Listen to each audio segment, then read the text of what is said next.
Hi everyone, welcome back to another Authenticity Life Coaching video blog. In today's video blog, I'm going to be talking to you about the higher self and the lower self. And I'm going to be talking about the journey that we all take as human beings. And this is a journey to wholeness. I believe as human beings, we are all seeking to be loved and appreciated for who we are, the way we are.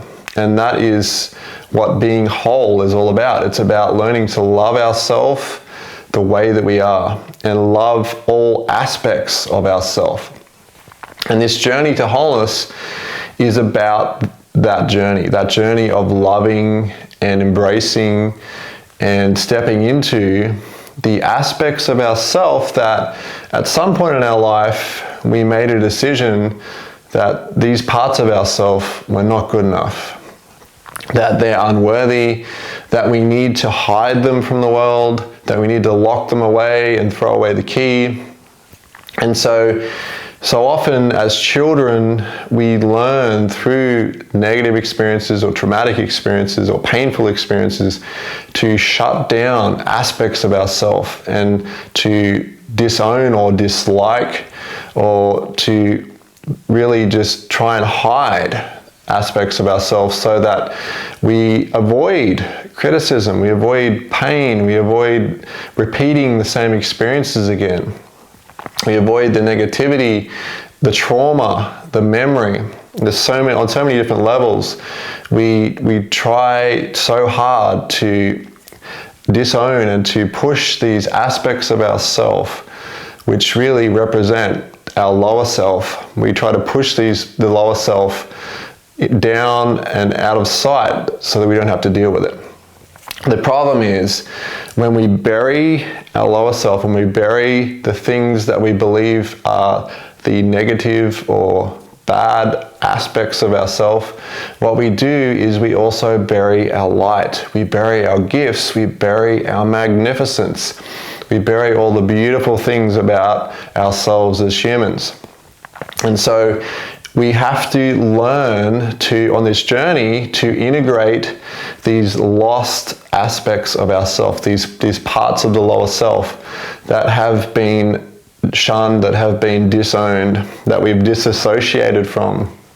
We have to learn to love and to integrate them almost as though they were children that need love and need attention. That's how I like to see these aspects of myself that I dislike. They're children that need love and attention and need to be embraced in order for them to feel whole, in order for us to feel whole. In this video, I'm going to be talking about the higher self and the lower self. And I'm going to specifically go into some of the guideposts that help you understand when you are in your higher self or when you are stuck in your lower self. And this is a great way to develop awareness, is to start recognizing what are some of the signs and symptoms and the guideposts that we can use to help us bring more awareness into those moments where we are stuck in our lower self, and also have some awareness and some understanding of when we are naturally and spontaneously drawn into our higher self. Because a lot of things that we do on a day-to-day basis in our daily habits and patterns will either help us connect to our lower self and keep us stuck in our lower self, or they will draw us out of our lower self into our higher self. So I want to talk about those guideposts, those signs, those symptoms, and how to know when you are in your higher self or your lower self. So I've drawn a few animations here on my little flipboard here, my flip chart, and I've got the higher self, and as a symbol you might see that I've drawn a little angel, and for the lower self I've drawn a little devil. And that, I guess, is a symbolic way of looking at the higher self and the lower self. The higher self is the part of us that connects to God, to divinity, to the quantum field. It's our essence, our consciousness.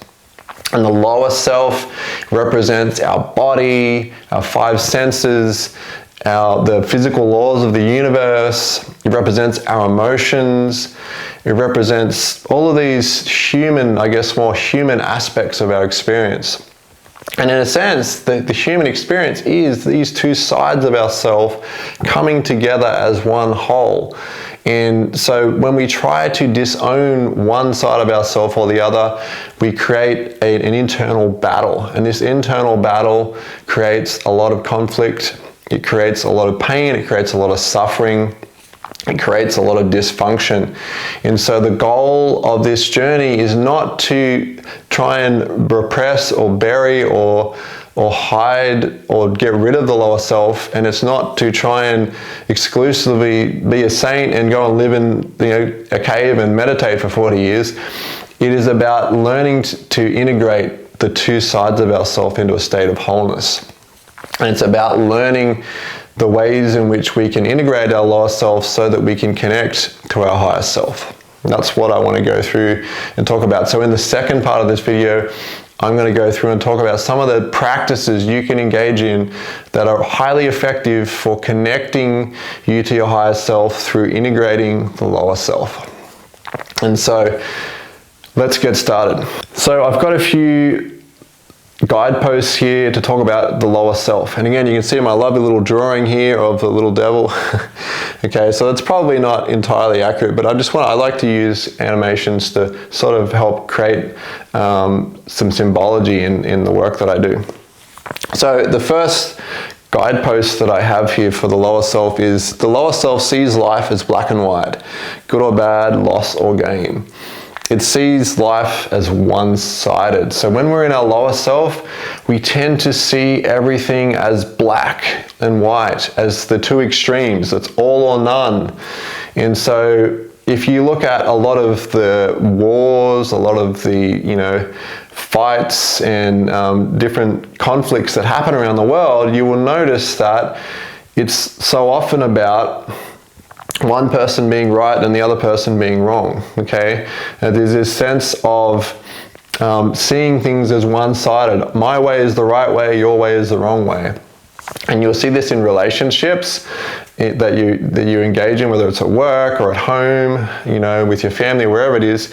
You will see that when you get stuck in that really one-sided rigid belief or rigidly attached to being right or them being wrong, in whatever way that is, that black or white, all or none, then you know that you are stuck in your lower self in that moment. And that's a great thing to become aware of, as a part of this consciousness and awareness, to help you question and look into what is being triggered right now, what is causing you to go back into this black and white, all or none state of being.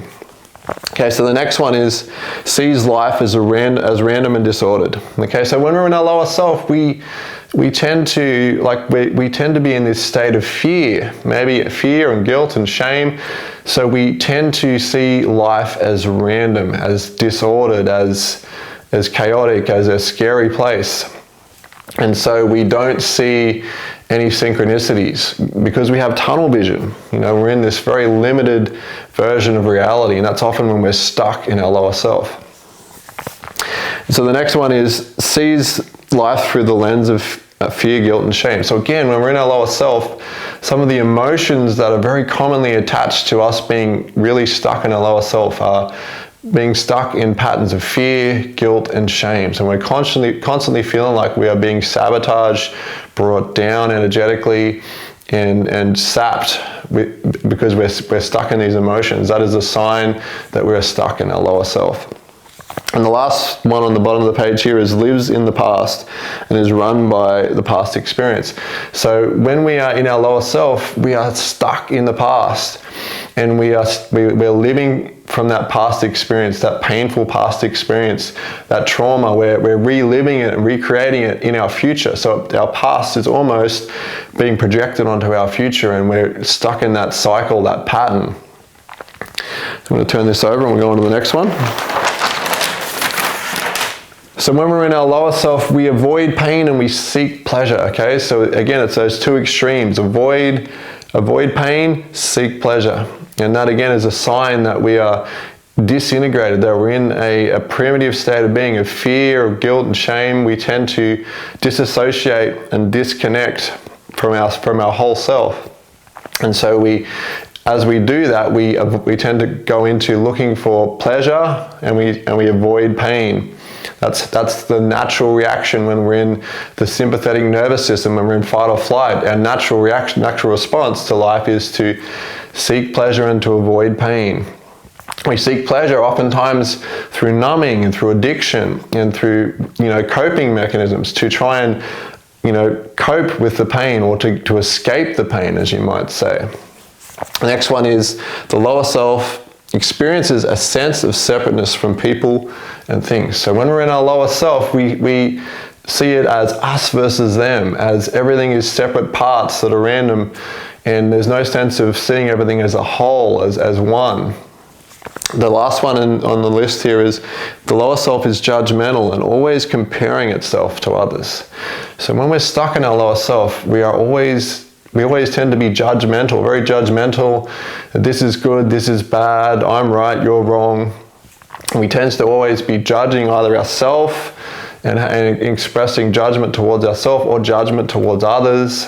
And that can be in the form of anger and shaming, blaming ourselves, blaming others, putting ourselves down, putting others down. And again, it's that internal, dysfunction, that split that is creating us, causing us to be in this stuck in this lower self, in this lower state of energy of fear and guilt and shame.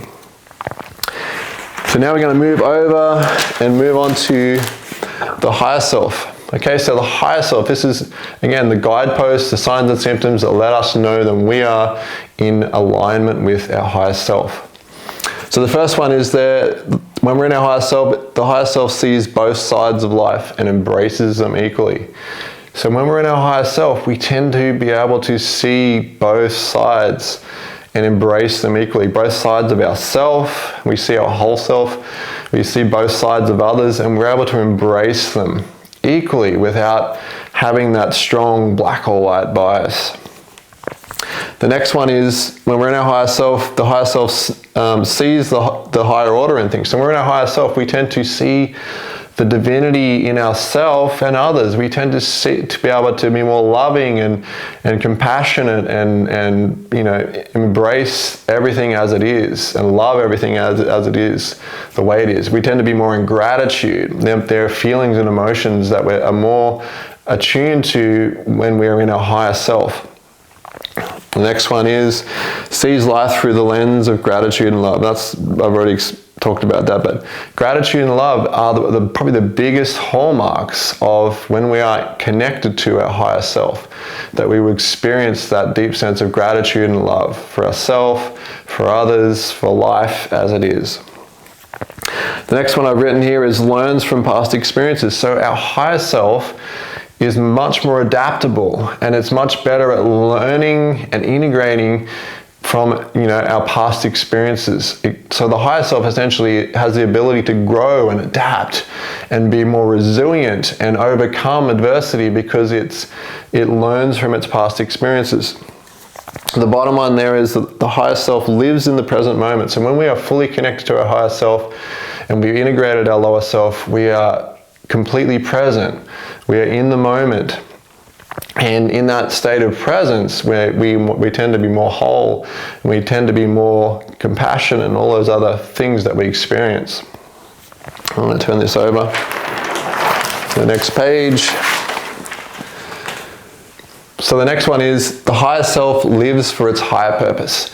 So when we think about the higher self, it's all about the higher purpose. What higher purpose do we have here? And for me, the highest purpose that we can have is love and gratitude. So when we find our purpose, it's usually the thing that we love doing. When we're doing what we love doing, we naturally move into alignment with our higher self. Okay, we connect to our higher self through that.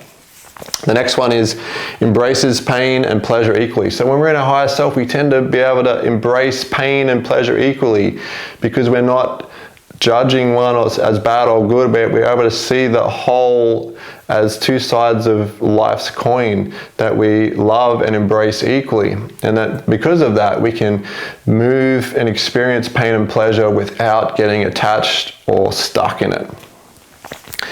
The next one is experiences a sense of being connected to all people and things. So when we're in our higher self, we experience this sense of interconnectedness, of being connected to everything. You could say the drop in the ocean or the ocean in the drop, that sense of interconnectedness to everything. And the next one is loves everything as it is. So when we're in our higher self, we tend to be in this place, this state where we're able to love everything as it is, see the perfection in everything. So I hope that gives you some clarity on the higher self and the lower self and how those two sides of ourself function and how to know when we're stuck in our lower self or when we're in alignment with our higher self. And remember that the goal is integrating these two sides of ourselves. So like I said in the beginning, we have to love and embrace our lower self and those disowned, unloved parts of ourselves if we want to be able to connect more fully to our higher self. And so in the next video, I'm going to be sharing with you the practices that create wholeness and how to integrate our lower self so that we can connect more fully and more powerfully to our whole self. That is the goal here, to be able to experience greater levels of love and gratitude and connection, and to evolve through adversity and challenge in life, through understanding these guiding principles. So I hope you like this video. Please like and share this video. Please comment in the comment section below. I'd love to start a discussion and talk more about the higher self and the lower self, and I'd love to hear what you think. So thank you for tuning into this video, and I will see you in part 2 in the next video.